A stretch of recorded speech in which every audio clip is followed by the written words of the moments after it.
2월의 첫 거래일입니다. 첫날이기 때문에 투자자들 입장에서는 지금 이 시점에서 투자 계획을 다시 한번 짜볼 타이밍인 것 같은데요. 국내 증시에 어떤 이슈들이 영향을 미칠지 지금부터 심층적으로 한번 알아보도록 하겠습니다. 네, 월이 바뀌었기 때문에 기대감은 분명히 있습니다. 그렇지만 시장은 냉정하기만 합니다. 오늘 같은 날에는 시장을 앞서가는 이슈와 뉴스 살펴보고 거기서 다시 종목까지 파생시켜 보도록 하겠습니다. 오늘 먼저 시장에서 화두가 되고 있는 이슈 화면을 통해서 만나보겠습니다. S-오일의 지난해 4분기 영업이익은 전분기 대비 86.2% 줄어든 것으로 나타났습니다. 증권사들은 S-오일에 대해 지난해 4분기 실적이 예상을 밑돌았다며 목표 주가를 낮추고 있습니다.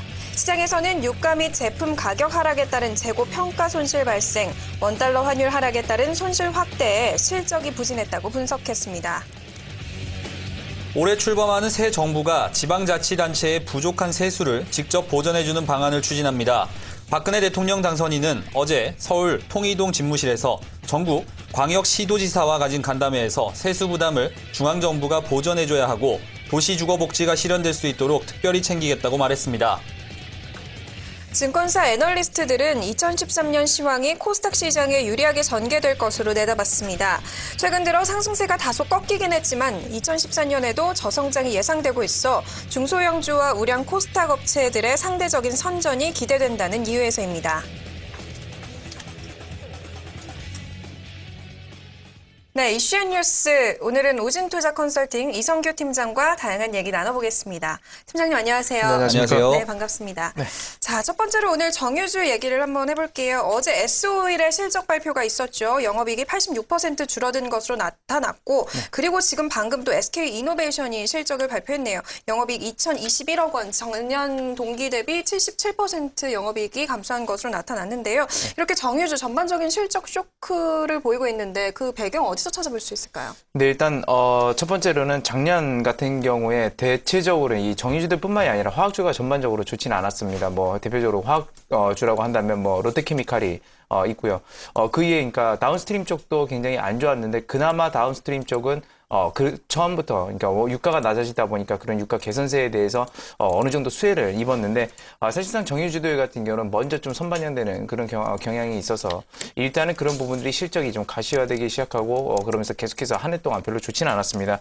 그 내용을 이제 보게 되면, 유가는, 역시나 하락하는 그런 모습이었고요. 환율이 하락했습니다. 근데 유가가 하락하고 환율이 하락하게 됐을 때는, 원달러 환율이 하락하게 됐을 때는, 유가를 수입을 했을 때, 원유를 수입을 했을 때, 그 부분에 대해서 상당히 저가로 들어올 수 있지만 다시 그런 부분을 수출하는데 수출 부분에서 역시나 매출이 부진하게 나오기 때문에 전반적인 실적 자체가 굉장히 큰 폭으로 좀 감소했다라고 이렇게 보시면 되겠습니다.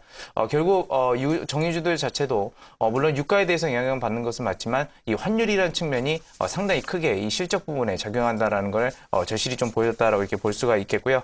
일단 근데 작년 같은 경우는 워낙 유가가 이렇게 하락 추세를 그리다 보니까 정제 마진폭이 점점 그 스프레드가 줄어드는 경향이 있었는데 이 최근에 들어서는 어떻게 되고 있냐면 작년 한 3, 4분기 정도를 바닥으로 해서 유가 자체가 점진적으로 좀 개선이 되고 있는 상태죠. 그러다 보니까 정제 마진 자체는 지난 4분기 말, 그러니까 11월 말부터 12월 정도 사이에 스프레드가 점점 더 확대하기 시작했고 1월 들어서는 지금 정제 마진율이 상당히 좀 큰 폭으로 좀 늘어난 상태입니다.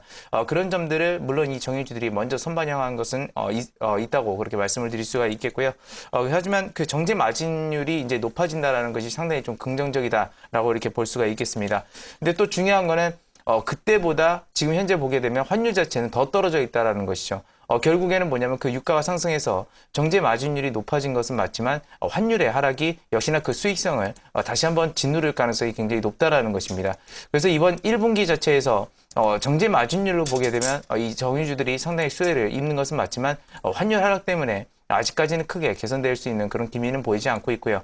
다만 최근에 들어서 환율 하락이 어느 정도 멈췄기 때문에 2분기나 3분기 실적 정도는 기대해 볼 수 있다라고 이렇게 볼 수가 있겠습니다. 또 하나 중요한 것은 최근에 들어서 이 에너지 문제에 대한 얘기가 계속 나오고 있고요. 이 에너지 문제 같은 경우는 앞으로도 계속적으로 나올 가능성이 높습니다. 그렇기 때문에 일단은 에너지 그 효율성 문제에 대한 그런 부각이 이루어지기 때문에 그 중에 이제 가장 어떻게 보면 전방에 있는 기업들이 바로 이제 정유주들이라고 이제 볼 수가 있겠죠. 그렇기 때문에 이 에너지 효율성 부각으로 인한 역시나 정유주들의 전망은 상당히 긍정적이다. 지금 현재 밸류에이션 자체도 상당히 긍정적이다라고 이렇게 말씀을 드릴 수 있겠습니다. 물론 뭐 주가 자체가 많이 내려왔고 그 실적도 그만큼 많이 내려왔지만 여전히 전반적인 상황으로 봤을 때는 이 정유주들의 밸류에이션 매력은 상당히 높다라고 볼 수가 있겠고요.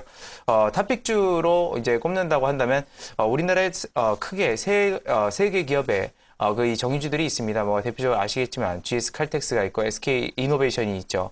그리고 S-오일이 있습니다. 근데 동반적으로 좀 하락을 했는데 이 중에서 굳이 탑픽을 뽑자고 한다면 일단 SK 이노베이션이다라고 이렇게 볼 수가 있겠습니다.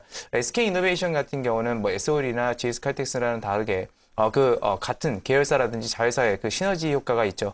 네. 다만 오늘 장에서 굉장히 좀 많은 폭으로 역시나 정유주들이 좀 하락하고 있는 모습인데 SK 같은 경우는 또 그 오너 리스크가 또 발생을 했기 때문에 단기적 과대낙폭이 또 나올 수도 있다라는 걸 좀 말씀을 드리겠습니다. 하지만 뭐 과거 사례로 봤을 때 이 오너 리스크라는 것이 역시나 단기적 충격에 그칠 수밖에 없었다라는 것을 명심하시면서 혹시나 보유하고 계신 분들은 너무 걱정하실 필요 없을 것 같고요.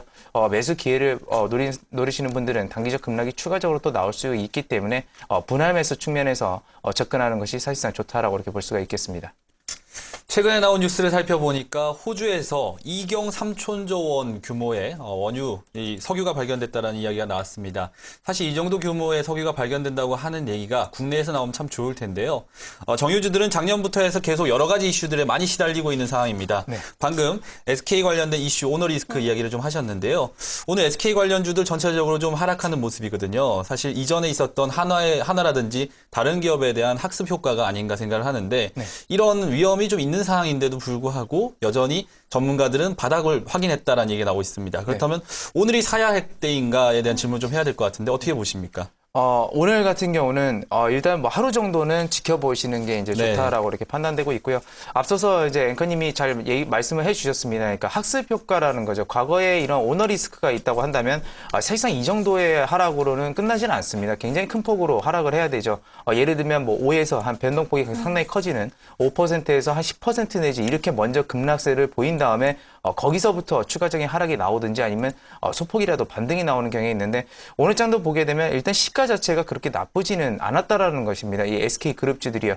물론 중소형주 같은 경우는 굉장히 탄력성이 높기 때문에 그런 부분에서 있지만 과거 사례와 그 대기업들의 오너 리스크를 봤을 때는 오늘 장에서 SK 이노베이션이라든지 그 외의 여타 SK 관련 그룹주들이 그렇게 충격이 강하지 않다라는 것은 역시나 그런 문제에 대해서 시장은 이제 어느 정도 학습을 했고 그런 거에 대해서 두려워하지 않고 있다라는 것을 증명해주고 있다라고 이렇게 보시면 되겠습니다. 그래서 말씀을 드렸지만 오늘 장에 굳이 매수를 하실 필요는 없지만 지켜보시다가 또 여기서 갑자기 또 반등이 나올 수도 있는 겁니다. 그렇기 때문에 제가 말씀드렸던 주가 하락을 매수의 기회로 삼으면서 분할 매수 전략을 좀 추천해 드리겠습니다.